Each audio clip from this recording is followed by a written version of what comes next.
Okay, good morning to everybody. We're going to get started for today. And so today is the 17th, St. Patrick's Day. And so we're going to cover really the remaining topic before we have our third exam, which is coming up next week. And it deals with chapter 13, which deals with the neoclassical view of the macroeconomy. So these last two chapters, what we talked about on Tuesday, dealt with the Keynesian view. And that is sort of the worldview of who was really the original macroeconomist, John Maynard Keynes, whose major work was published in the 1930s and sort of formed a lot of the foundation for what we think of as modern macro today. And a lot of these theories live on, and a lot of them are still being practiced up to this point. But he was sort of challenged after World War II by, a group of economists known as the Neoclassicists, who we're going to talk a bit about today. And so we'll cover them. And then on Tuesday, when we come back, we'll talk about the third exam, which is scheduled for next week. What I'll do is I'll simply spend really substantially entire class time talking about the exam, what to expect. It's going to be the same format as before, so same sort of arrangement. If you want to take it in class, you can. If you want to take it at one of the testing centers, you can do that as well. I do ask that you just let me know if you do want to do it somehow in person so that I can get a physical copy printed off for you. I'm more than glad to do that. Seems like most people would like to avail themselves of the opportunity to do it on Brightspace over the weekend, and that's fine too. So that's probably easiest for everyone. So feel free to do that. The exam will be open until 11:59 p.m. on Sunday. Okay, I think that date is right, 27th. So that's what we're doing today. And so we don't really have a tremendous amount of content to talk about. If you look on the syllabus, we had initially scheduled chapter 14 to go in this particular segment. And I think I'll just sort of defer that until we get back from this exam, which will put us into some week 12. That really should be more than enough time to talk about what remains that's dealing with money and banking. And we'll talk about the financial system as a whole, monetary policy, which is interesting since it's so much in the news. As of yesterday, the Federal Reserve, our central bank, raised interest rates for the first time in 3 years. It was really engaged in the first meaningful step up in interest rates in about 15 years in order to deal with the worst inflation that we've had in 40 years. And so, as I've been saying to the class for several weeks, it's been my view, along with many other economists, that the Federal Reserve is sort of behind the ball here, that the whole thing is getting away from us, this inflation picture. The Federal Reserve itself has even sort of acknowledged that after months of saying the inflation picture was sort of temporary. I think now they're sort of along, not that they care what I said, but a lot of people are of the opinion that inflation is getting to be a problem, a serious problem. And it isn't just gas prices, it's food prices, it's heating, it's pretty much everything is going up. And so that is considered to be a problem.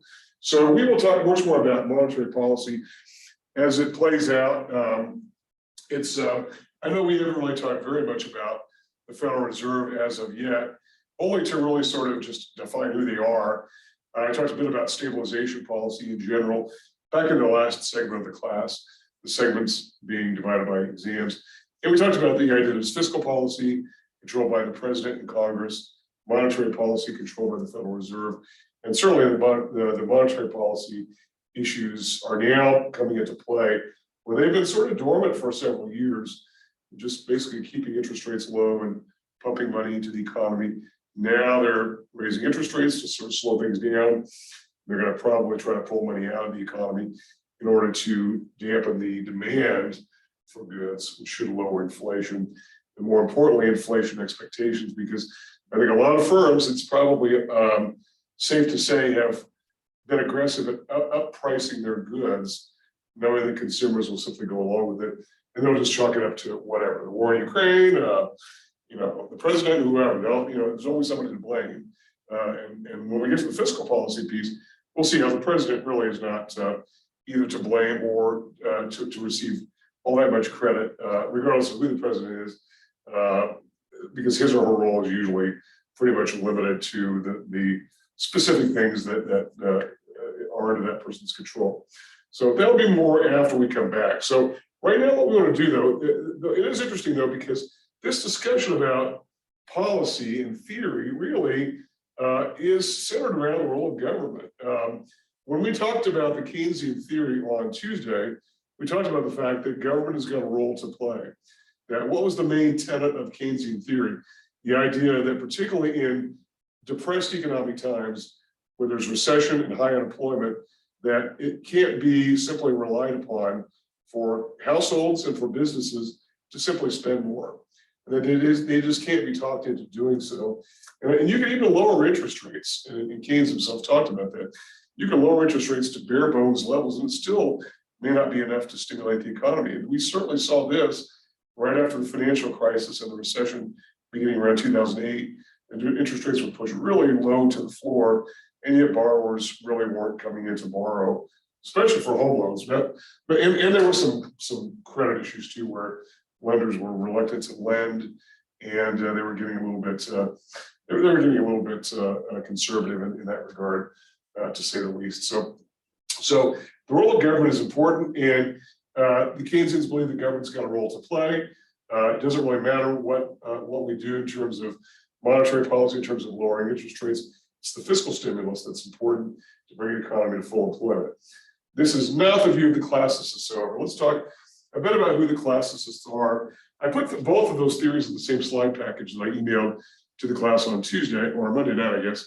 And the classicists are based on really what I would consider to be the original economic thinking that preceded Keynesian theory in the first place. And that is, it goes back really to about the 18th century, primarily in England and France, England mostly, where the very first economists, Adam Smith is usually credited with being really one of the very first.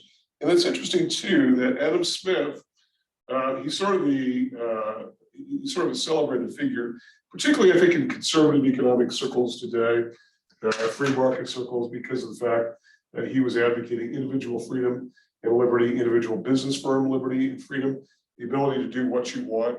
If you want to change jobs, change jobs. If you want to produce sweaters and not jackets, produce sweaters and not jackets. Do what you like, free from government intervention. And what's interesting is that seems like pretty conventional standard economic doctrine today for any free market economy, but it really wasn't in the very beginning stages of the Industrial Revolution.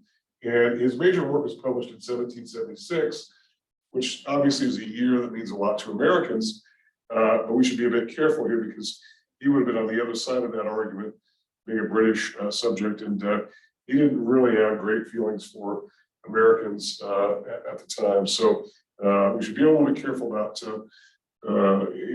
putting any sort of all-American laurels around his neck there, because he really was not pro-American at all. Really was a very strong proponent of British power, but pushed back against the power of the king, which I think is very interesting and probably a little bit dangerous.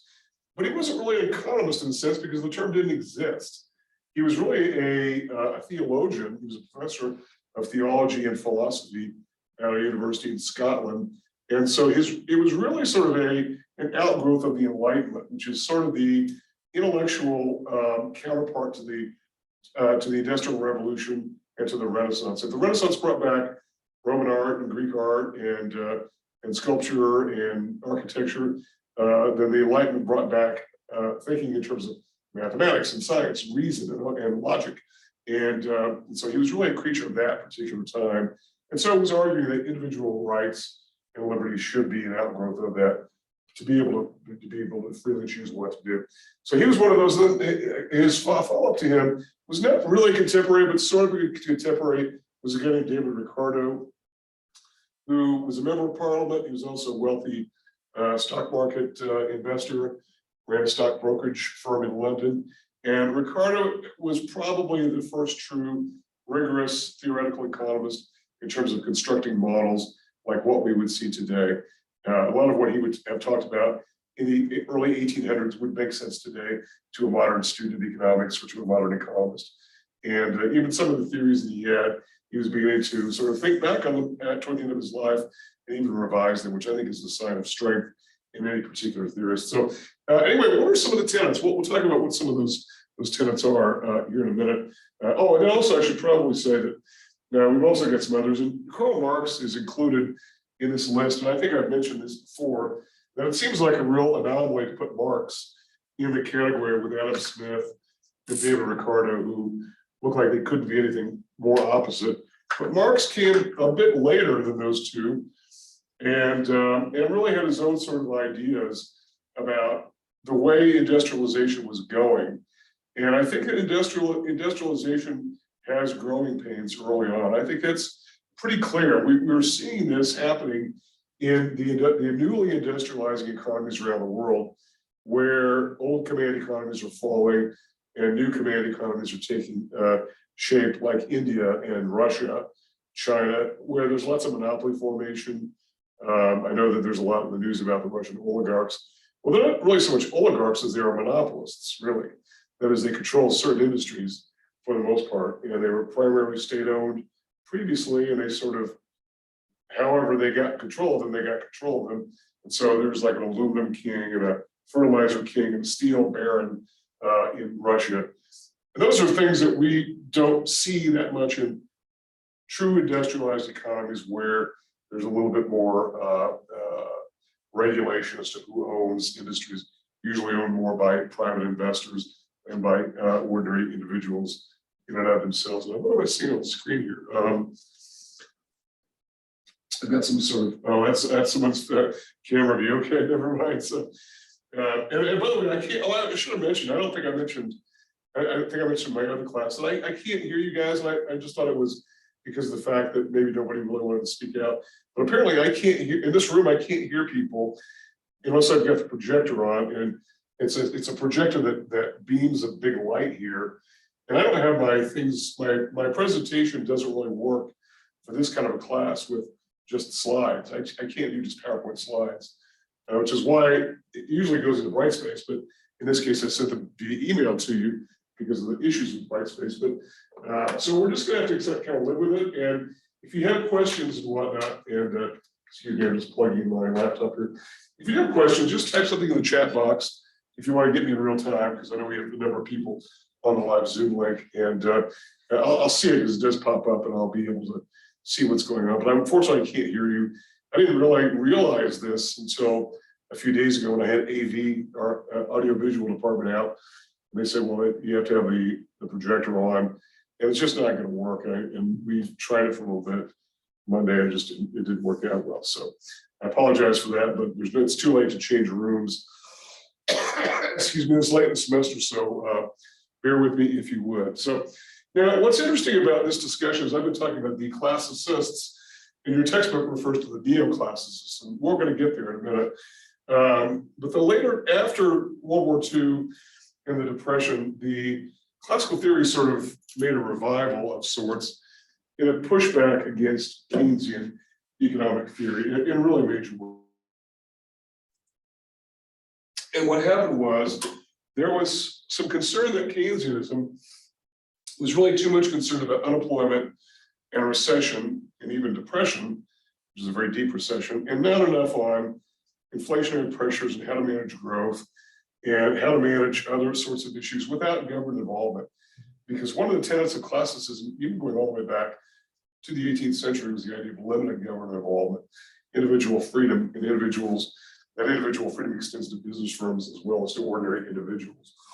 And so, excuse me, and so a reassertion of that particular right was made. And Milton Friedman was sort of the high priest of that, along with Friedrich Hayek. And there was the so-called Austrian group, the Austrian school, if you like, Friedrich Hayek, Ludwig von Mises, who were very much products of their particular environment, mid-20th century.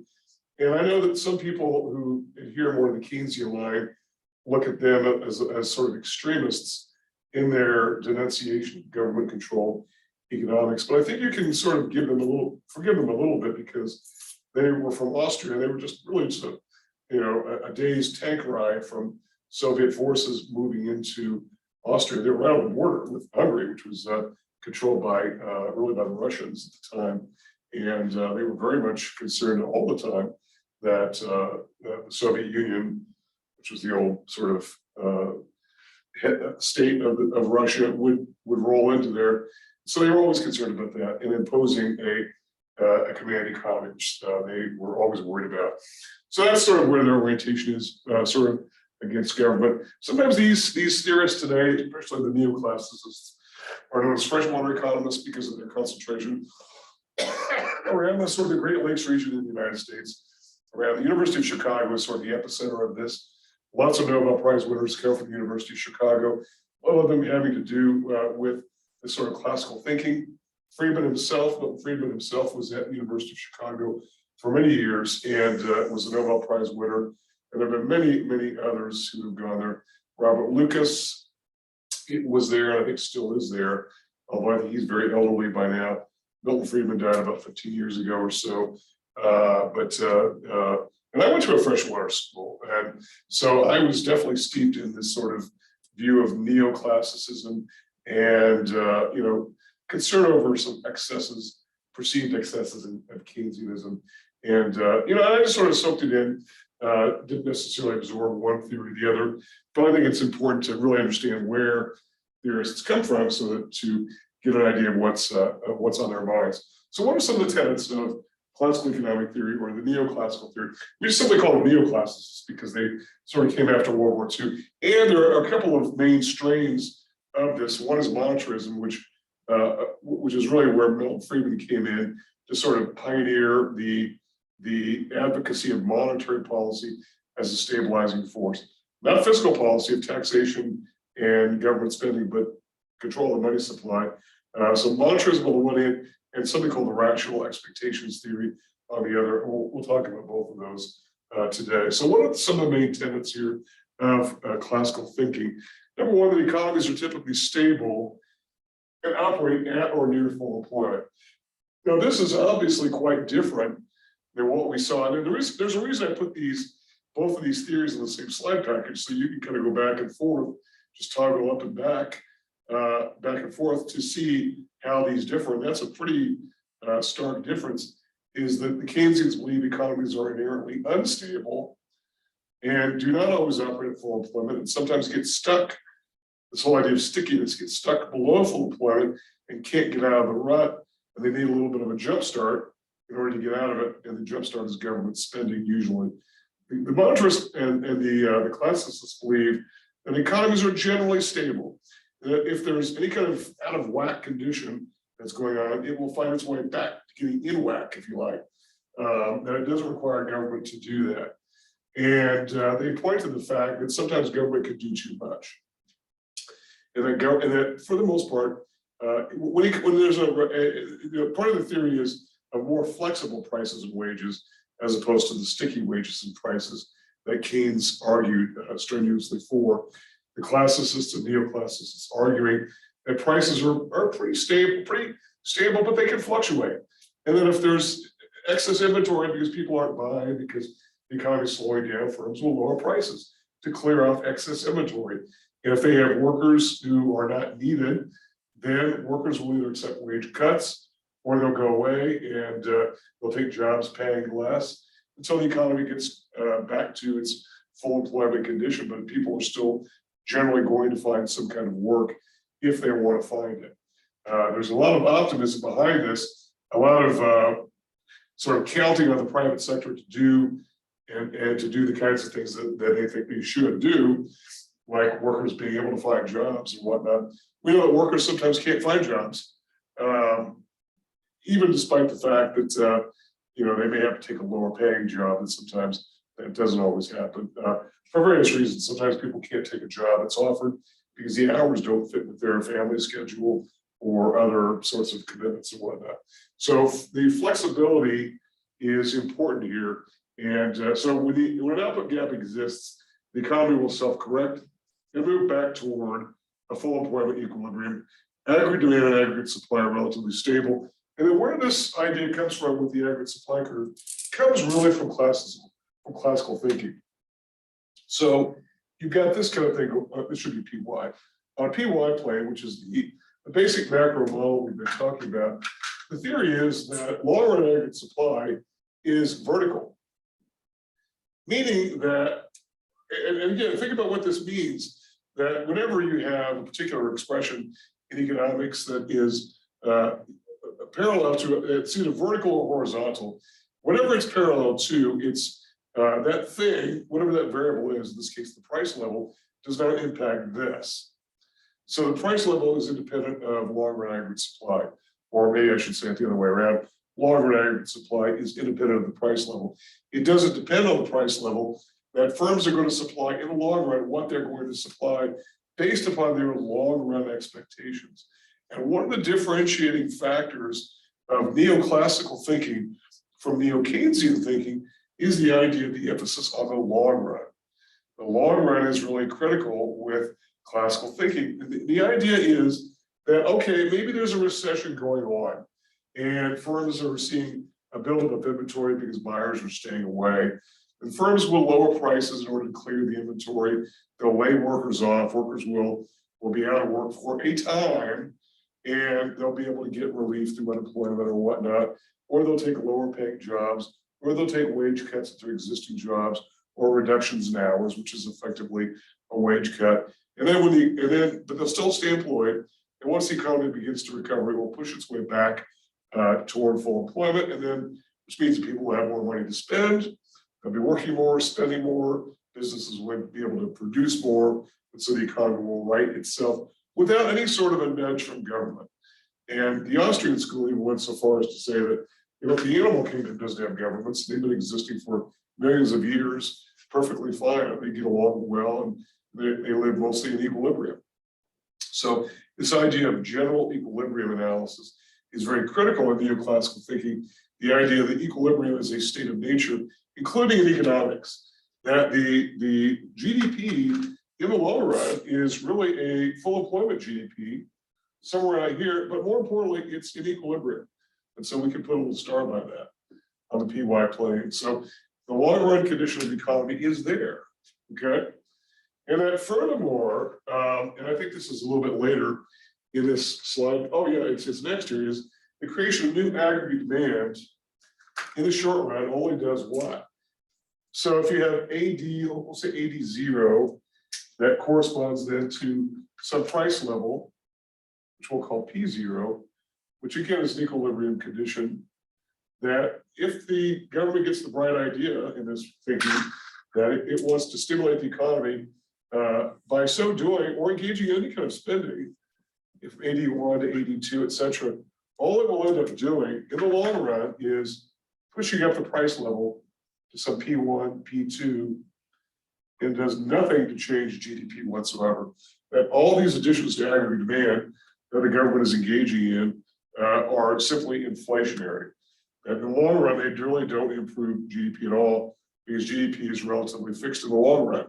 But the way to grow the economy is to push it to the right through long run additions to productivity, through tax incentives, through other means, but not by government spending, which is usually what these incremental step ups in aggregate demand are. Because remember, aggregate demand in all cases is equal to C plus I plus G plus the difference between net exports and imports, the difference between those. And so G is really the culprit here, delta G, that they're pushing back on. And if you consider also the time in which particularly Friedman was writing, the 1960s were sort of his high point, 50s and 60s, especially the 1960s, the government was spending lots and lots of money. And we saw it show up in higher prices that really got sort of peaking about double-digit rates throughout the late 1970s, early 1980s. But it was a culmination of a lot of government spending on all kinds of things.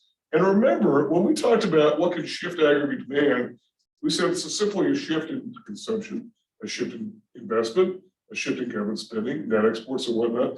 But we said that there were rational reasons why C and I would change, because those are the two private sector actors, households and businesses.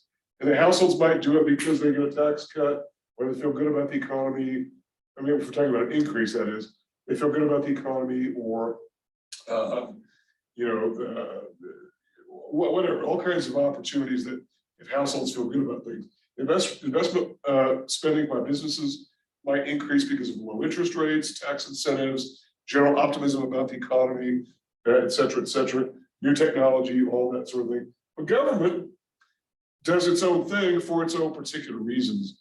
And one of those are things like military spending and war spending, which is oftentimes considered to be something unplanned. Most of the time, we don't budget for wars. And as a result, it can increase aggregate demand and raise prices. And we've seen this throughout most of the really major wars in US history. The Civil War, the price level doubled in 4 years. It was up about 25% per year. Basically, the government printed more money in order to fund the war effort itself. We saw prices rise during the World War II and also during the Vietnam War, certainly, no question about it. So you get the idea that spending on government projects is sometimes inherently inflationary. And I think that's really the takeaway, one of the biggest aspects of classical theory. And then also fiscal policy and government stimulus generally is inherently inflationary. That's sort of what I just said here. And then monetary policy is considered the preferred tool rather than doing this sort of blunt instrument of fiscal spending. Just simply government spending, and even tax cuts, is considered to be an overly blunt instrument in this context.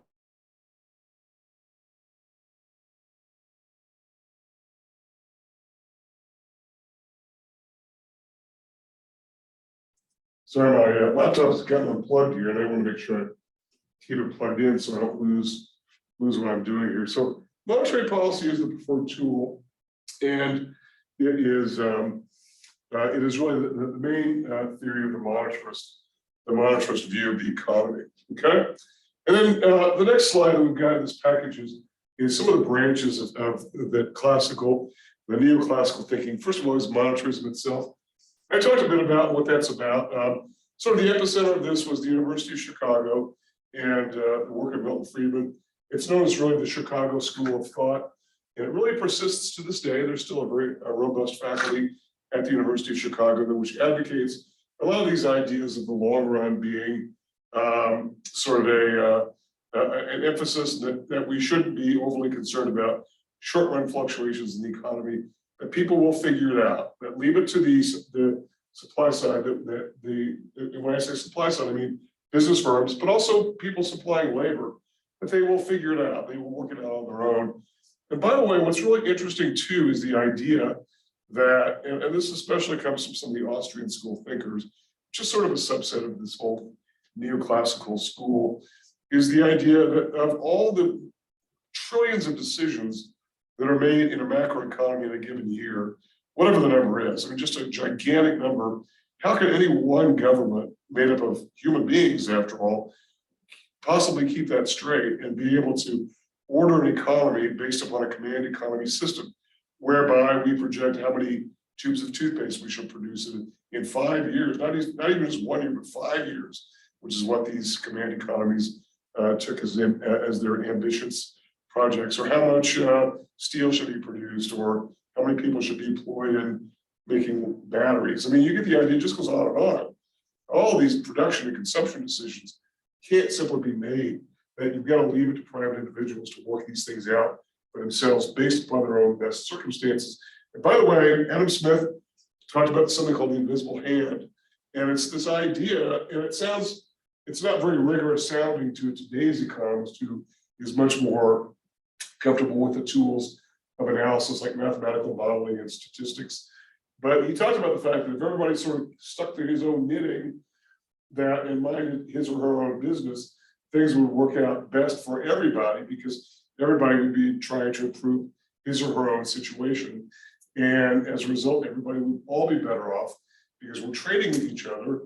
I'm trading something that I have a value that you have something of value that I want. And as a result, we're engaging in trade and we're making each other better off. And we're focusing on doing the things that we do best. The division of labor is really critical to what Smith was talking about back in the Wealth of Nations, the book he wrote in it was published in 1776. It's an interesting read. It's not very rigorous in terms of modeling like this, but the tools didn't really exist then. And he was really approaching this more from a standpoint of individual autonomy and work ethic and an ability to really exert oneself in the social sphere that you could do, and that in fact it was a means of busting out of your situation in life. Where, keep in mind, the Industrial Revolution, even Marx agrees with this. What it did do was kill the old feudal system of lords who owned vast lands. They passed it down to their eldest son, who did nothing but own lands and collect rents. And that's what the whole system was made up of, was primarily people who had nothing, who worked the land and kicked up to the feudal lords, and the feudal lords kicked up to the king. And that was the system for hundreds of years. Well, that's not a very productive system, and it's certainly not very equal, and there's not much opportunity for upward mobility. And at least Smith was offering the opportunity for somebody to become upwardly mobile and to open a small shop, or to engage in a trade like being a lawyer, or or a clerk or something like that. So it's an interesting and sort of empowering bit of ideas that emanate around that time of the Enlightenment, at least as far as in the economic sphere and sort of social stratification and the elimination of social stratification. Now, Marx took that a bit further and said, yes, but the capitalists will eat each other up. I mean, I think most of us are aware that Marx talked about the fact that business owners would exploit workers. That was a pretty major theme of his. But he also talked about the fact that the capitalists will eat each other up, and that if you make it into the upper classes, you can easily fall down again. So it's a dog-eat-dog system, which, I mean, whatever you think of that, it's interesting. It's probably not that untrue. I think Marxism doesn't really carry very well into the 21st century, mostly because of some of his conclusions, I think, are extremely unworkable and are very much out of date, no question about it. But he did have some interesting things to say, and in fact was pretty much ahead of his time in terms of talking about things like gender equity, which didn't really exist as a concept in the 19th century when he was writing. So in some ways he's sort of ahead of his time. In other ways he's sort of passé in many ways. Okay, questions so far about any of this? Okay, so when we talk about monetarism and the Friedman rule, then we're talking about something. One of the key things here that Friedman argued in favor of was monetary restraint. Monetary restraint. There's something called the monetary price rule. And the monetary price rule is basically the idea that you can restrict the growth in money supply by some, what he would call K%. The K% increase in the money supply per year. In the money supply per year. And K is a variable, so obviously the question is, what does K equal? And I think that he said he didn't know, but maybe 3% was an idea, okay? So growth in the money supply each year. No more, no less. And so what Friedman was saying was, okay, look, we've got a growing population, we've got growing productivity in our business sector, so our economy should grow naturally. If we do nothing else, just left to its own devices, the economy will grow because people will want to go to work to earn wages, to buy things, and firms will want to produce things to sell, to make money, to make profit, so that they can buy things, etc. So the economy is going to grow, and our population is going to grow just naturally. In fact, almost all populations in the world have been growing and growing and growing. When we hear about declining birth rates, we're talking about the fact that populations in a lot of the industrial world are still growing, just the percentage growth rate is slowing down. And in some places, it's really beginning to be pretty pronounced. Japan is an example of a population growth rate that's slowing down, but so is the United States. Italy, another example of slowing growth rates. But nonetheless, population will grow over time. But what Friedman was saying was, look, if we increase the money supply every year, then we can't possibly have recessions that do much damage, because we're pumping new money into the system. And it's just a matter of us figuring out how to use it adequately, how to tap into it, how to borrow it. And where the borrowing comes from is the financial system. We're going to talk about that in a couple of weeks when we get into the money and banking system, where we see where money creation comes from. This monetarist branch of classicism really revolves a lot around money, access to money, the price of money, and the availability of money. In fact, Friedman is famous for saying the term "money matters."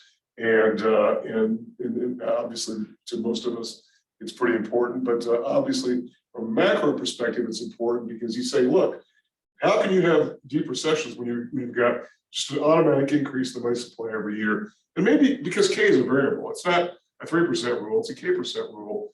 And that is the idea we'll increase the money supply generally, and we can maybe adjust that K if the population decreases, if productivity decreases or levels off or whatever, or if it slows down, we can increase it. The economy slows down, we can increase it. But we avoid deep recessions because of it. But we also, and more importantly, we avoid inflation, which is the real bugaboo of classical thinking. That's the boogeyman is inflation, whereas it's unemployment to the Keynesians. And the big concern is to not let inflation get underway, and that it will burn itself out if you have limited the fuel that starts the fire of inflation. So if you restrict it to some K% rule, then you will have burned out any of the ignition of that. Okay, and so generally speaking, monetarism is skeptical of government in the economy, and that government involvement is considered to be tantamount to government interference. And I know that Friedman himself, and I keep talking about Friedman, but he sort of is, I think it's fair to say that if you took the two macroeconomists in history, and who are the two sort of pinnacles of the profession, it would be Keynes on the one hand and Friedman on the other, probably. Sometimes people put Hayek in place of Friedman, but I think it would be Keynes and Friedman. A lot of people believe that Paul Samuelson, who is sort of the American counterpart to Keynes, would be sort of on that list as well. But those are all sort of at the pinnacle of the profession. And the idea is that within classicism, that there's a lot of skepticism over government involvement, and government involvement being tantamount to interference. Friedman himself had sort of a way of getting under people's skin, was sort of, I guess, outspoken, said what was on his mind, and a lot of times said things, I think, maybe sort of deliberately to get a reaction out of people. He did have sort of that tendency. So I think he's come across critically. There's a lot of critical views of him. In fact, there was a book a few years ago by, I think, Naomi Wolf that was extremely critical of Milton Friedman. I didn't read all of it. I started to read it. I think I lost my copy somewhere. And I thought it was really shockingly critical because I think even the most ardent Keynesians could believe that Friedman is a very great economist and did lots and lots of really outstanding work, particularly in monetary theory, going really all the way back to his work beginning around 1940 with the lady Anna Schwartz, who this is 80 years ago, and I think up until a few years ago, she was still alive. She was extremely elderly, living in New York, I believe. So Ms. Schwartz has nowhere near received the amount of recognition that probably was due her. Okay, and then one of the particular sort of a newer branch, and we'll talk about these guys, and then we'll talk about neoclassical thinking here in a minute, and that is the supply side economic theory. So supply side theory is really sort of an outgrowth of traditional classicism, really. And supply side economic thinking was sort of big in the early 1980s, and it's sort of exemplified by Ronald Reagan's administration. When he was elected in 1980, he promised to make a lot of changes. In fact, he was very skeptical of government at one point, of government's role in the economy in terms of stabilizing the economy. At one point saying that government is not the solution, government is the problem.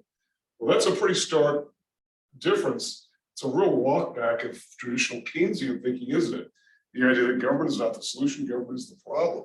That's a rather extreme statement. So a lot of people thought that Reagan was maybe taking things a little bit too far, but you can judge for yourself. That's, I never have shied away from acknowledging the fact that macro has lots of controversial aspects of it, and we leave you to make your own judgments as to the efficacy of some of these. The biggest thing that we should talk about with regard to supply side theory has to do with tax policy. And the thing which probably most exemplifies supply side thinking in the early 1980s was something called the Laffer curve. named for the economist Arthur Laffer, who is definitely still around and I think made his way to the University of Chicago eventually from University of Southern California. And I believe he runs an investment firm in Nashville now. I don't think he works at all as an economist. So apparently there's a lot of folklore about the Laffer curve, what the origins of it were. Apparently it was first drawn on a cocktail napkin in a hotel bar in Washington. It was apparently Dick Cheney's cocktail napkin, who would later become our vice president. But Arthur Laffer was explaining tax policy and why we needed lower tax rates. So if you take a look at the idea of tax revenue. So tax revenue on this axis, expressed in dollar terms, and tax rates, what we would call the marginal tax rates, or more officially the marginal propensity to tax. Doesn't make any difference. You've got dollars against percentages here. And so what Laffer was arguing was that by the late 1970s, where we were as a country was this. The Laffer curve looks something like this. And by the way, if you invert these axes, which sometimes you do, and I think I mentioned this in class a couple of weeks ago, that sometimes it doesn't really matter what axes you place these variables on, you're going to get the same result. So if you invert these, the curve will look like this. So it doesn't really matter. But the point of Laffer's theory was this: that the US was somewhere here with regard to marginal tax rates. And that as a result, we were earning tax revenue we'll call R1, and we'll call the tax rate T1. And then his thinking was, let's lower taxes. And by lowering taxes to say some T2, we actually increase tax revenues because of the fact that if we lower taxes, we encourage businesses to invest in new equipment and inventory, new ideas, new projects, hire more workers to go after those, to pursue those projects. It also frees up more spending by households to do things like buy new homes and vehicles and fix up their houses and things like this. So it's the idea of lowering tax rates to raise revenue that seems to be the major impetus there. And by the way, this is not terribly all that original, because Keynes himself had something similar to say about this back in 1936. So back in the general theory, Keynes talked a little bit about this, but only sort of as a sideline. It wasn't one of the main emphases of his work. And in fact, I was telling one of my colleagues here a few years ago that I read something about this from Keynes, a good 40 or so years before Arthur Laffer came up with it. And they weren't even aware of it because it was in a very small packet, section of the general theory by Keynes. But Laffer popularized it. What's interesting about it is that it's not clear this is actually true. That I can recall, even as an undergraduate, we had a textbook that was sort of doubtful about where the authors were doubtful about the correctness of this particular theory. Now the question is, okay, well, if this is a theory that's in doubt, why are we teaching it here? Well, we are because a lot of people in politics believe it, and it comes up all the time, where those who advocate a tax cut are saying that, look, if we cut taxes, because the conventional thinking would be, if the government cuts taxes, they're going to get less tax revenue. Remember, revenue here is inflows to the government. That it's not. This is not inflows to households. Yes, you'll initially get inflows to households because they'll be paying less taxes, and inflows to businesses because they'll be paying less taxes. We're talking about a pickup in general economic growth, which thereby kicks off taxes because more income is being earned. That's what's going on. So this is inflows to the government that if you lower the tax rates, the percentage rates, then on corporate and household taxes, you will actually end up bringing more revenue in. That's the tax regime that is stifling things.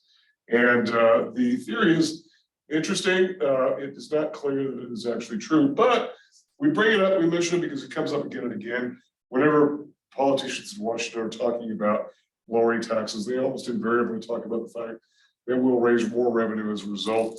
The evidence for that is a little bit shaky, however, but yet the idea persists, and who knows, maybe at one point it will sort of make its way into more popular thinking. Okay, a couple more things here before we wrap this up. And that is, I said there are a couple of different branches of neoclassical thinking today that are vying for prominence. Supply side theory is really just sort of a variation of the original classical theory of less government, more individual freedom to do whatever because of less taxes. And also Laffer went on about regulation. I think he coined the term taxulation. That is, too much taxes, too much regulation. So that's sort of a carryover of a lot of the original economic thinking. But among the other neoclassicists who are big are the rational expectations theorists, something called RET theory, which really sort of first began sometime in the early 1960s and sort of picked up a lot of steam in the 1970s. And I know that when I was an undergraduate, I had a professor who taught intermediate macro, the 300 level macro, who was big into the RET theory. It was very definitely anti-Keynesian, no question about it. Talked about some of the weaknesses in his mind of that. And of course, for those of you who may go on to take further econ courses, which most of you probably will not, but if you do, you'll get professors who will talk more and more about their own particular thinking, and that's just what you've got to sort of deal with. It's just part of the whole ecosystem of economics, is the idea that everyone's got their own views. And so he sort of was a big RET guy. He's now, I think, at the at one of the SUNY, the State University of New York, one of those, or actually it's New York University now, New York University. But he talked about this idea of rational expectations. What is it about? Well, sort of the leading light in this was a guy who was from the University of Minnesota, a freshwater school, named Bob Lucas, who eventually made his way also to the University of Chicago, who talks about the idea that rational actors in the economy anticipate moves by government policymakers and act to do things in advance of them so that these particular policy initiatives don't take effect. And he talked a lot about this idea, particularly when it revolved around monetary policy, that monetary policy is so well anticipated that people take steps ahead of time to negate their impact. In fact, you can look at it even just these last few weeks. The Federal Reserve has been telegraphing over and over that they're going to be raising interest rates probably in March, which they just did yesterday. So if people who are going to borrow money have been rushing to the bond market to borrow money, as business firms and governments, and people who want to refinance their houses have been refinancing their houses. I just saw on my way in today, before I left the house, that mortgage rates are climbing as a result of this. And so people who were trying to take advantage of it have already mostly taken advantage of the lower rates. So the higher rates that go into effect will not necessarily impact people who were going to refinance. They're not going to be paying higher borrowing costs. People anticipate that. Also, this interest rate move of 0.25% on what is known as the Fed funds rate, which we'll talk about what that is a bit later, was widely anticipated, and the Treasury market has already priced it in. Well before the Fed meeting concluded yesterday. And so it was already well anticipated. So the idea is that private actors are already well ahead of the Federal Reserve or the government generally in making decisions about what to do. So therefore, economic policy is usually just sort of is sort of perfunctory, that is sort of automatic, it's mostly ceremonial, really, in some ways. Another example of rational expectations theory that plays its way more into sort of maybe a little bit more micro, but still from a macroeconomic perspective, concerns something like taxation. So we talked about the monetary policy piece a bit a second ago, but now we'll talk about fiscal policy. I can recall a state where I first worked when I was in banking was a state that had an inventory tax. And it would basically be a tax on businesses based upon the value of the inventory on their books as of, I think it was like November 30th. As of November 30th. The idea being that when the tax first went into effect, it would be a way to capture businesses who've got lots of inventory on their books because they're stocking up for Christmas. And so as a result, what would happen is the state government would tax those inventories in order to raise a lot of cash. Well, what happened was businesses very much knew that there was going to be an inventory tax on November 30th. So rather than stocking up on goods, they would try to get rid of goods. They wouldn't make a lot of orders. They would reduce their inventories to bare bones levels, and you would always see inventory tax sales, particularly on big ticket items like furniture and vehicles and appliances. Inventory tax sale, everything must go. So what happened was the tax didn't raise very much money. It just didn't raise very much money, certainly not anticipated, because contrary to bulking up for Christmas, they were dialing it down for Christmas. And then on December 1st, putting those orders in and getting those goods back on the shelf very, very quickly in order to escape the tax. So the tax was not effective at doing what it was doing because the actors rationally expected they had to pay more taxes. And so they evaded the taxes, or avoided it. I shouldn't say evaded. Tax evasion is one thing, avoidance is another. Avoidance is perfectly rational and legal. But they avoided the taxes, not because they're unpatriotic, because they were doing what was best for them. And one other final example here concerns the luxury tax on vehicles. The government imposed a tax on vehicles over, I think, $35,000 in the late 80s or 90s. So it was going to take effect January 1st of whatever year. And if you knew you're going to buy an expensive car or a houseboat or something like that, you know, a Cadillac or a Corvette or whatever, you would simply do it ahead of the tax. And so when the tax took effect, nobody was buying fancy cars and big boats and all that. They'd already bought them, and so the tax didn't raise very much revenue.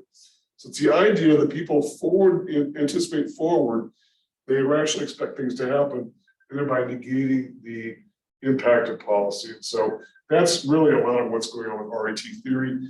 Lucas himself won the Nobel Prize in, I think, '96. And he was sort of made the news because his divorce decree stated that if you won a Nobel Prize, I think it was dated October of '86. If you won a Nobel Prize in the next 10 years, he would have to pay half the price, half the award to his soon-to-be former wife. And it was just the very last month of that period, October '96. He got the Nobel Prize, and so, but he said, look, a deal is a deal. I made a deal 10 years ago, and she will get half of my Nobel Prize, which was about $500,000. So it's a pretty significant amount of money. But he made the press for that one very strange reason. But you know, a lot of people thought that was kind of interesting. So one final bit here, and it actually goes back to chapter 12. And I thought I'd wait and sort of sum up a lot of this because, well, actually, two things. But some of it goes back to the configuration of the aggregate supply curve. And so at this point, we have talked about the idea on a PY plane. And we've seen different configurations. We've seen an upward sloping short run aggregate supply curve. We've seen a horizontal aggregate supply curve here. And then we've seen a vertical aggregate supply curve here. And so the question is, how do we reconcile these theories one to the other? And the idea is that, is there any kind of reconcilement between the Keynesian theory and the classical theory? And the idea is maybe we can, if depending upon what the circumstances are, that maybe somewhere around here is full employment. And as a result of this, once we get here, stimulus, we're already at full employment, so any kind of aggregate demand stimulus is inflationary. But here it's not, it actually pushes this up, whereas over here it just pushes the price level up. So as a result, and those little hash marks are aggregate demand, et cetera. And so as a result, we can simply say that maybe the reconcilement is maybe one particular theory, like the Keynesian theory, is good when economies are operating below full employment. In other words, it has a recessionary gap, a recessionary output gap, and that the long run condition is more when the economy is at full employment and even beyond full employment, and therefore any additions to aggregate demand are only inflationary and do nothing to raise the aggregate amount of income in the economy. So as a result of this, we simply say this is generally called the Keynesian region here, and the Keynesian region of the aggregate supply curve, and this is called the classical region or the neoclassical region, whichever you prefer. Okay. So that might be one way to sort of reconcile the theory as far as that goes. Okay. All right. So questions about any of that. I've got one final thing to talk about. And this actually does go back to chapter 12, and it has to do with something called the Phillips curve, which is interesting because it's going to sort of be this is really a good place to stop or our discussion about these matters, because it's going to lead us into the final section of the course, which will deal a lot with policy intended to deal with economic problems. And we've already made the case earlier on when we sort of defined macro policy in general as being this sort of metaphorical driving of the automobile, where there's a ditch on one side of the road that's unemployment and recession, and the other side of the road is inflation, and the government's trying to keep the car between the two, right between the lines there, that not getting too far off in terms of low growth, or not getting too high growth, which would cause inflation.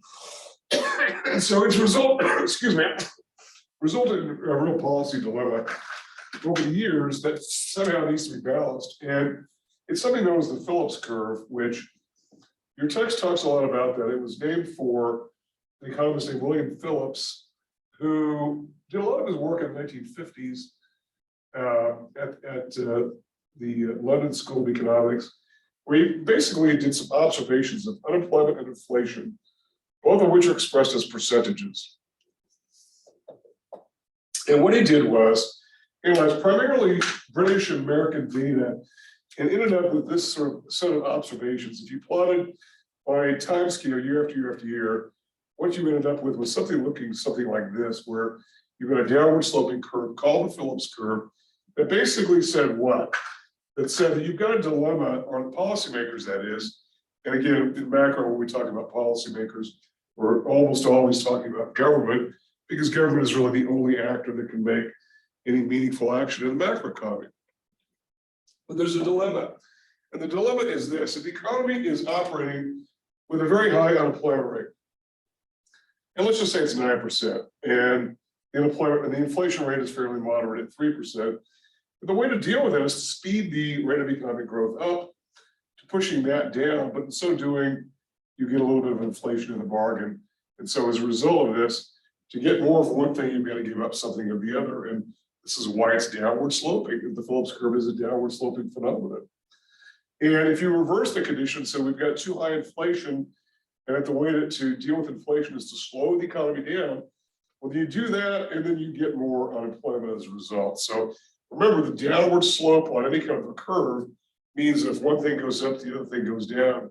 So the question is what to do. If we step on the gas to improve recession, then we get inflation. And by the way, you need to look no further than just the last couple of years, the government just pouring on the stimulus. And now we got inflation as a result. The government's been pushing the unemployment rate down to below 5%, where in fact, we're probably heading toward below 4% unemployment. And yet the inflation rate's popping up to about 7-8% per year. So as a result, our Federal Reserve is saying, let's hit the brakes, let's bring this down, and probably we'll see a rise in unemployment. I'd be very shocked if we don't see a rise in unemployment and a slowdown in the economy, because the Federal Reserve is not done raising interest rates, not even close. In fact, a lot of people, myself included, believe they should have been more aggressive yesterday at raising rates, but I think that right now they don't want to rock the boat too much. They just want to be gradual. A lot of it having to do with the war in Ukraine and a lot of the general uncertainty. And there's a lot of general uncertainty in the financial field about what to do with all this, these sanctioned money that is sort of sloshing around and is frozen. And even whether or not what the outcome of that's going to be. So there's a lot of uncertainty right now. So they're going to go slow, but I think there's no question they're committed to lowering the inflation rate, but probably in so doing to bring the unemployment rate back up. I think they're aware of it. So this relationship, that these little scatter plots are simply bits of observational data of different years post World War II up through like the mid-50s, I want to say. And so the Phillips curve looked like pretty solid economic theory for quite a long time until about the late 70s, early 80s. And then something happened where you began to see this happening. There was a rightward shift in the Phillips curve to mean that what? That we had both high inflation and high unemployment at the same time. Oops, and that is something that was not supposed to happen. The Phillips curve hypothesis says, if you get more inflation, you'll have lower unemployment. So yeah, you'll have higher prices, but at least everyone will be working. Or yes, inflation rate's very low, but unemployment's high, the economy's slow. That's why inflation is low. Nobody's got pricing power or wage power, that sort of thing. But here we've got the worst of both worlds. And it'd be one thing if we had a low, if it was shifting this way, we had low inflation and low unemployment. That would be one thing, but we've got high inflation and high unemployment in a phenomenon known as stagflation, which was the condition which the macroeconomies of the world suffered in the early 1980s.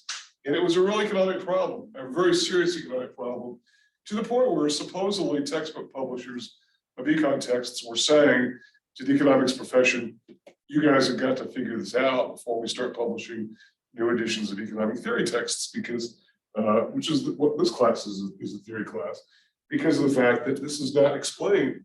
Phillips Curve, Phillips was on his way to a Nobel Prize with this until he died early because he was a chain smoker, and you know, he didn't live long enough. But you know, so it would have been sort of, and it's still taught because in the short run it's considered to be mostly correct. The Phillips curve is considered mostly correct, but when you see these longer run shifts, stagflation is a combination of a stagnant economy that has high unemployment with inflation, high inflation. So this is a real serious problem. We haven't seen this in about 40 years. There's some fear that the inflation we've got right now, and I think this is why the Federal Reserve is tiptoeing. They don't want to slow the economy down too quickly, too fast, because they're not going to get rid of inflation overnight. In fact, their forecasts are that inflation will be above their target, which is 2%, all the way into 2024. They're projecting, these are always guesses, and they're always sort of a little bit wrong. I think they're projecting 2.4% inflation by 2024, which is a pretty big drop from about 8%, 7-8%, which is where we are right now. So I think that's why they're taking it easy. They don't want to get a stagflationary condition, because that's the worst of both worlds. And how this was resolved in the early 80s was the government just said, look, we're going to hit the brakes and we're going to get rid of inflation first, and then the unemployment rate, people will have to fend for themselves on that. And I don't think the current Federal Reserve is quite ready to inflict that kind of harsh medicine, but that was really tough medicine. We will talk more about that and those particular policy issues a bit later when we get into monetary policy. It is interesting, it's very timely, considering where we are right now in the economy. And this idea that we try to lower the unemployment rate, we get inflation. We try to lower the inflation rate, we get unemployment. You get the idea that all of these things are very relevant, particularly in the short run. And we want to try to avoid this sort of one-off condition here. Okay, so questions for me, for those of you who are still on the Zoom link. I think we lost a couple of people there. Okay, well, this does it for this third segment of the class. So if you have questions about anything, feel free to, those of you who are on the Zoom link, to type something in the chat box. I'll see that, but I don't see any questions there. Otherwise, feel free to get with me over the weekend. In the meantime, I will wish you all a good weekend, and I'll see you on Tuesday.